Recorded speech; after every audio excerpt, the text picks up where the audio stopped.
pourrait manger bio et local dès demain? La réponse est non. En réalité, toute l'agriculture qu'on a façonnée depuis ces 50 dernières années, c'est une agriculture de productivité et de marchés nationaux, voire internationaux. Donc qu'est-ce qu'on peut faire? Très concrètement, on peut se dire, mais si on relocalisait par contre pas 100% mais 10% par exemple des légumes, qu'est-ce que ça représenterait? Ça représenterait environ 200 hectares, c'est-à-dire une centaine de fermes ceinture verte, pour ne relocaliser que ne serait-ce que 10% de la consommation des habitants de l'agglomération. Qu'à cela ne tienne, on le fait.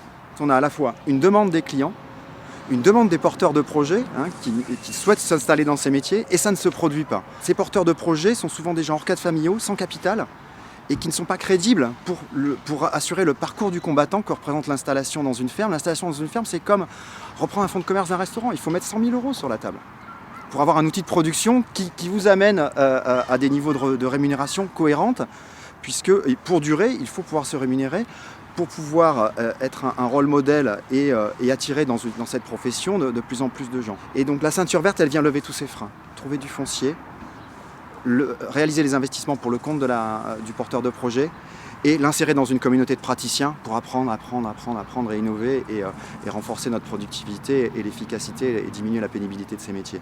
Donc voilà, c'est ça le paradoxe auquel la ceinture verte essaye de répondre. Nous avons fait un constat qui est alarmant, c'est que 60% des maraîchers vont disparaître dans les 10 ans à venir. À partir de là, nous avons mis en place un développement économique agricole auquel nous avons créé cette ceinture verte agricole, c'est-à-dire pour des gens qui sont hors cadre familiaux ou en réinsertion, qui puissent donc s'installer avec un minimum de surface, 2 hectares, avec un package, c'est-à-dire le bâtiment, un suivi sur 3 ans. Chaque installation, c'est 100 000 €. 100 000 €, moyennant cet investissement, l'agriculteur va payer un loyer de 550 € par mois pendant 17-18 ans. Mais ça ne sera pas à charge, je veux dire, de la collectivité. L'objectif à atteindre, c'est de faire 10 installations par an, c'est-à-dire sur 2 hectares, c'est-à-dire 20 hectares de maraîchage par an, et ça sur 10 ans.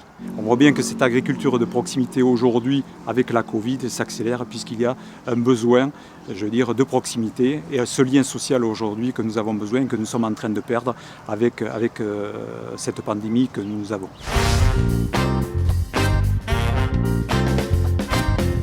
Moi, je trouve que le projet de la ceinture verte, ce projet de l'installation de 2 maraîchers ici en haut, je trouve que c'est une idée géniale. Moi, je trouve que c'est très intéressant, si tu veux, que déjà la mairie de l'Escar mette à disposition ce terrain pour permettre à ce que des maraîchers s'installent, et que ça va répondre autant à un besoin local. Mais nous, dans le cadre du village des Mailles-Escarpeaux, nous, ce qu'on souhaite, c'est qu'on se développe un partenariat avec ces maraîchers et de voir qu'on soit dans une complémentarité aussi bien pour les besoins du village, mais surtout pour répondre aux besoins des maraîchers qui vont s'installer pour l'écoulement de leurs marchandises, de leur production. Et en même temps, je trouve cette idée géniale, très intéressante. Et l'originalité, c'est qu'à un moment donné, à la sortie de l'autoroute, on voit cette dynamique de maraîchage, plus cette dynamique d'économie solidaire. Je dis que ça va dans une intelligence de la mairie de l'Escar et de la communauté d'agglomération qui est extraordinaire. Oui, c'est vrai, tu as raison. Quand on nous a sollicité pour installer des maraîchers, d'abord, souhaitez-nous, la mairie de l'Escar, notre équipe, on avait dit on va installer des maraîchers sur la commune de l'Escar. Quand la ceinture verte est venue nous voir en nous disant nous, on peut vous accompagner pour les installer et on peut accompagner ces maraîchers, on a dit bingo, on y va. Et il se trouve qu'on a effectivement juste à côté ici Emmaüs, un foncier communal qui s'y prête totalement parce que d'abord ce sont d'excellentes terres et comme tu le dis, c'est la visibilité aussi. D'ailleurs on sort de l'autoroute, qu'est-ce qu'on voit d'abord en sortant de l'autoroute quand on arrive à l'Escar? Ce sont des maraîchers. Et à côté, on a effectivement l'économie sociale et solidaire qui se passe ici à Emmaüs. Donc tout ça, ça prend du sens. Et puis ça prend du sens aussi par rapport à ce qu'on souhaite sur cette agriculture qu'on a envie de relocaliser. On le sait, Je crois que cette crise sanitaire, elle nous l'a montré encore plus, on le savait, mais là, ça y est, c'est à la vue de tout le monde, on a tout délocalisé. Et on a aussi délocalisé cette agriculture. Il faut la relocaliser, parce que les circuits courts, c'est ce que les gens veulent aussi. Et donc, on va répondre à cette demande, à cette attente qui, maintenant, se fait vraiment jour après cette crise sanitaire. Donc, je crois qu'on est vraiment dans l'air du temps, et un virage aussi qu'a pris la société après la crise sanitaire. Et voilà, on prend ce virage, nous aussi, ici à l'Escar, avec la commune de l'Escar, en installant ces maraîchers. Ils vont participer aussi à l'économie de l'Escar. On a un petit marché modeste à l'Escar le dimanche matin. Bien, nous allons accueillir bien sûr ces maraîchères qui vont s'installer sur ce marché, et donc les personnes vont pouvoir aussi consommer ces produits qui seront ici cultivés tout à côté. Donc ça a vraiment du sens. Et je pense que ce qui va être très intéressant, ce que je disais, même aussi le partenariat qui va pouvoir se mettre en place avec le village, autant par rapport à, je vais dire, au marché qu'on est en train de développer, mais en même temps, c'est par rapport à nos besoins. Puisque nous, au niveau de la restauration, au niveau du réfectoire, au niveau de l'atelier de transformation, là, il y a un partenariat qu'on peut mettre ensemble en place. Et c'est aussi l'autre point qui est très, très intéressant, c'est la création d'emplois. Permettre à des jeunes de s'engager justement dans cette politique du maraîchage, des circuits courts, je trouve ça extraordinaire. C'est vrai qu'on connaît la difficulté d'installation des jeunes ou moins jeunes d'ailleurs. Et donc ici on a pu pallier à tout ça parce qu'il y a l'ensemble du village qui permet plus facilement ce genre de choix, qui sont des choix et pas forcément des choix économiques. On le sait que c'est très difficile. En même temps, nous on a fait le choix de ne pas développer l'autarcie ou quelque chose comme ça, et donc on fait certains légumes, et si on peut, ce qu'on sait faire, et puis on préfère garder des liens de toute façon avec d'autres maraîchers, de façon à être dans cette dynamique et être présent aussi un peu avec les syndicats et d'avoir des échanges de procédés aussi, etc. Et c'est la Pachamama qui prend tout son sens, terre nourricière, Tout à fait. qui est là juste à côté. Et c'est là que nos amis boliviens, en l'occurrence je pense à Jean-Paul, ancien ambassadeur de Bolivie, ou même Evo Morales qui est passé ici, et même David Choquehuanca. Et donc David Choquehuanca, quand je vois son discours d'investiture au niveau de la vice-présidence, comment il met en valeur la Pachamama, eh bien, inconsciemment ou consciemment, on est en train, donc avec la mairie de l'Escar, on est en train de développer vraiment ce respect de la Pachamama, cette terre mère nourricière. Je trouve ça superbe, dans une dynamique bio. Mais moi, je trouve que c'est intéressant. Et là où je suis entièrement d'accord avec ce que tu dis, c'est qu'en plus, la visibilité, elle va être très interpellatrice. Et il faut qu'on arrive à donner envie à d'autres de développer, que ce soit aussi bien au niveau des politiques, mais aussi au niveau des particuliers, des jeunes. Et on peut le constater, nous, de plus en plus de jeunes demandent à venir en volontariat au village pour justement découvrir le maraîchage. Et c'est là que ça sera un atout supplémentaire avec ces maraîchers qui seront à côté. Donc, moi, je trouve que ça, c'est très, très intéressant. Et tu l'as dit tout à l'heure, cette agriculture qui va être ici cultivée, c'est de l'agriculture biologique. Donc ça va être de l'agriculture de qualité. Et nous, qui va en bénéficier? Bien sûr, ce sont nos enfants, dans des écoles, les personnes qui sont salariées, qui ont un restaurant communautaire. Donc tout ça, après, il va y avoir du lien qui va être fait dans toutes les restaurations communautaires, ici, sur l'agglomération. Donc c'est vraiment ça le sens aussi de la ceinture verte, et ce que portent les acteurs de la ceinture verte, c'est petit à petit d'arriver à avoir comme ça des installations de maraîchers tout autour de la ville-centre pour pouvoir alimenter toute une ville, au moins en partie par de l'agriculture biologique de qualité et en circuit court.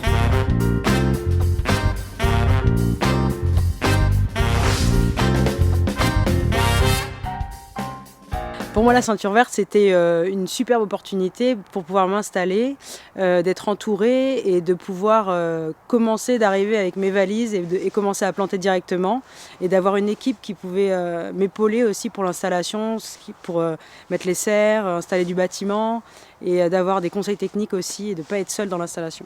La culture des légumes, c'est quelque chose qui me plaît parce que ça a du sens. J'ai envie de produire des légumes et les commercialiser sur le local, du coup, à des gens qui habitent pas très loin. Et la culture des légumes, ça me plaît parce que ça ancre dans un territoire et en même temps avec le cycle de la nature. Et les avantages de mon installation à côté d'Emmaüs, du coup, c'est pouvoir faire des partenariats, avoir un petit peu aussi un échange sur les techniques culturelles et sur le climat aussi, et de l'entraide aussi, pourquoi pas. J'ai choisi le bio parce qu'en fait j'ai appris comme ça et que j'imagine pas l'agriculture autrement, pour être du coup en cohésion avec la nature et aussi en respect avec la nature, l'environnement, et puis respecter les légumes, les clients, et me respecter aussi, quoi.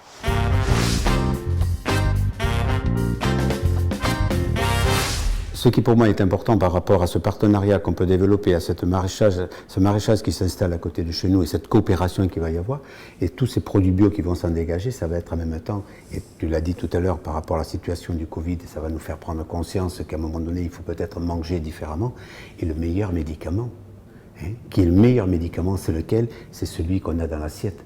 Et je crois que ça, c'est une vraie réponse. Et peut-être qu'aujourd'hui, est-ce que le vaccin n'est pas qu'un bout de sparadrap, mais qu'à derrière ce vaccin, il faut impérativement qu'on s'engage pour que ce qu'il y a dans notre assiette soit un vrai médicament. Donc, arrêtons cette agriculture intensive, arrêtons cette agriculture de pesticides. Et quand je vois la future maraîchère, l'envie qu'elle a justement du respect de l'écologie, du respect du produit, du respect de la Pachamama, on est en plein dans une envie d'avancer pour une autre agriculture, pour un bien manger et un respect de la Pachamama. Bravo. Et ça, je trouve très très bien que la mairie de l'Escar s'engage à soutenir ce projet de maraîchage dans le cadre de la ceinture verte. Ça, je trouve que c'est une action politique qui a du sens et qui a, je vais dire même, de l'avenir et qui doit donner envie à d'autres élus de faire la même chose dans leur municipalité. C'est vrai, quand on a cette volonté politique, c'est parce qu'on sait que quand on protège l'environnement, quand on protège notre alimentation, on protège forcément notre santé. Et donc derrière, il y a un enjeu sanitaire, derrière effectivement cette installation-là et cette volonté politique de préserver l'environnement aussi au sens plus large, dans tout ce qui est transition écologique. Et je crois qu'on a, nous les mairies, une grande part à jouer là-dessus. Il faut qu'il y ait une politique volontariste pour y arriver. Là, très sincèrement, pour nous, c'est du pain béni. D'avoir la ceinture verte qui accompagne comme ça les maraîchers. Moi, j'avais l'impression que c'était difficile de trouver des maraîchers pour venir s'installer. En fait, il y en a. La difficulté, c'est justement quand ils vont s'installer, de pouvoir, ce que disait Mélissa, c'est de pouvoir s'installer sans avoir toutes les problématiques à régler. Là, ils sont accompagnés, donc pour eux, c'est beaucoup plus facile. Et puis, derrière, ça va fonctionner, forcément. Et c'est bien cette dynamique de soutien. Ça sécurise le maraîcher, ça lui donne envie, et en même temps, ça doit donner envie à d'autres de s'engager dans ce genre de maraîchage. Comparativement à quelqu'un qui se retrouve isolé, avec très peu de moyens, c'est très difficile. Enfin, on connaît aussi beaucoup de gens qui peuvent se trouver en échec à cause de ça, tout simplement, quoi. Et donc que les pouvoirs publics, que les mairies appuient ce genre d'initiative, c'est la seule solution. Et en même temps, je pense que les gens ont de plus en plus besoin et envie justement de savoir ce qu'ils mangent. J'entendais encore aux informations dernièrement que les gens ont envie de savoir ce qu'ils mangent. Et les gens s'orientent de plus en plus vers ça. Donc, il faut qu'on puisse répondre. Et c'est là l'engagement politique. Ça sera un modèle, je pense, effectivement. Oui. J'espère, en tout cas, qu'on sera un modèle, comme l'a été d'ailleurs Meillon, puisque Meillon a commencé, puis Rontignon et maintenant l'Escar. J'espère que nous serons des modèles pour les autres communes de l'agglomération, et puis au-delà de l'agglomération, ailleurs, bien sûr.